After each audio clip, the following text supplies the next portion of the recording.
Agora eu quero falar sobre aprofundar numa analogia que me foi dada, que é essa imagem aí que eu vou colocar. Eu fiz essa imagem com inteligência artificial, tá? Já avisando, mas vai servir ao propósito. Eu estou com preguiça de fazer um desenho mesmo, então vai essa imagem aí. Como você pode ver, tem um vaso de planta em cima da terra. É basicamente sobre isso que vai ser o vídeo de hoje. Vamos levar em consideração que a terra e a planta são você e sua vida espiritual. E esse vaso que está segurando a planta, a religião, é o CNPJ, o CEP. Esse concreto, esse vaso de concreto são as paredes da igreja. E toda essa terra que está no chão e essa grama é o restante do mundo. Uma coisa que pode se tornar um problema, que não necessariamente vai se tornar, mas pode, é que essa planta nunca se desenvolva. Polêmico. Essa planta nunca se desenvolva porque ela apenas conhece aquele concreto. Ela apenas conhece o formato exato do vaso. Ela cresceu sim, ela evoluiu, era pequenininha, já foi uma semente e ela cresceu. Só que ela cresceu apenas naquele formato que o vaso permite que ela cresça. Enquanto isso, existe todo aquele solo ali que, se ela fosse exposto a ele e pudesse crescer mais, ela iria virar uma árvore completa.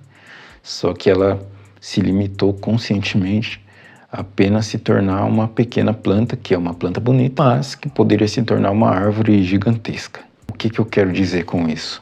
Por medo, é porque tem um background evangélico, né? Eu já falei isso em outro vídeo aqui, nesse daqui que eu vou deixar em algum lugar aí.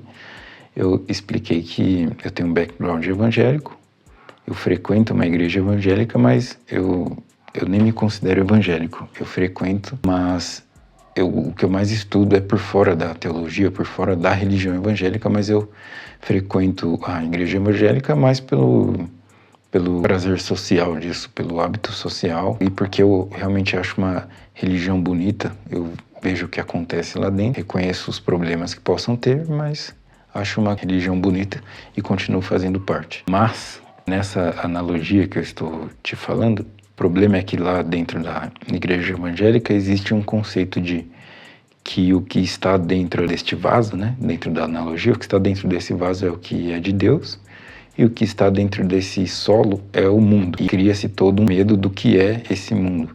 Só que é justamente no mundo que a gente se fortalece, justamente se expondo ao mundo, com Deus, né, claro, é que a gente pode fortalecer as nossas raízes e fazer com que essas raízes cresçam de verdade. Quando a gente tira esse medo inventado das nossas mentes, é que a gente pode finalmente evoluir espiritualmente. E não é falado sobre evolução espiritual na igreja evangélica. É mais falado sobre a palavra de Deus, mal se fala sobre Jesus, é mais falado sobre o inferno, sobre o céu, sobre o pecado, mas não é muito falado sobre evolução espiritual. E não me entenda mal, quando a gente na igreja evangélica fala o mundo, geralmente é tudo que alimenta a carne, né? Então tem os vícios, tem o vício em droga, o vício em bebida, o vício em prostituição, a luxúria, o vício, a ganância, né, desenfreada.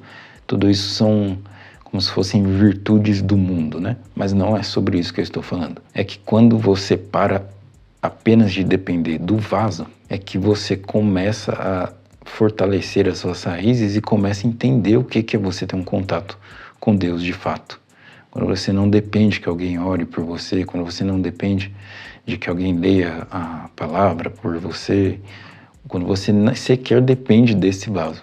Eu estou falando para sair dessa religião? Não, com certeza não. Não é necessário sair para que você possa desenvolver as suas faculdades espirituais. E com isso eu quero dizer, a intuição, uma oração profunda que eu falo, não é essa oração apenas para fora, né, que é feito como se Deus fosse surdo. Eu não estou falando dessa oração, estou falando de uma oração profunda, estou falando da intuição, que é uma coisa que a gente pode desenvolver, do próprio contato com Deus, você ouvir Deus falar, não de maneira literal, mas é isso que você aprende espiritualmente, né, você ouvir os sinais, buscar os sinais que Deus tem para você aprender a controlar as suas emoções, não de maneira plena, né? Mas aprender um controle suficiente para que você não se torne apenas escravo das suas emoções.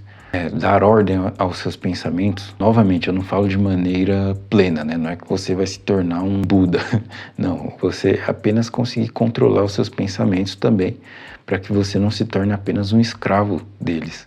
Essas são coisas muito importantes, mas que não são ditas dentro da igreja evangélica. Algumas outras religiões até falam um pouco sobre isso, só que isso só evolui, isso só cresce de fato quando você foca a sua atenção nisso e exercita esses músculos espirituais, que também, dentro dessa analogia que eu trouxe, são as raízes que você vai fortalecer. Vai perder esse medo que este vaso pode causar, né? Não necessariamente, mas que esse vaso pode causar. E aí, perdendo esse medo, é que você passa a poder exercitar a sua fé. Porque o medo é justamente a antítese da fé. E mal se fala sobre isso também. É dito que você tem que ter fé em Deus, tem que ter fé em Deus, mas é meio que uma fé que Deus vai fazer o que você está pedindo para Ele, uma fé básica, né, digamos assim. Só que ainda é uma fé com medo, é uma fé com medo do inferno, é uma fé com medo da doença, é uma fé com medo da pobreza, enfim, é uma fé que continua refém do medo, né? A própria construção desse vaso, na analogia, é formada justamente pelo medo. Aí faça o que você quiser com essa informação.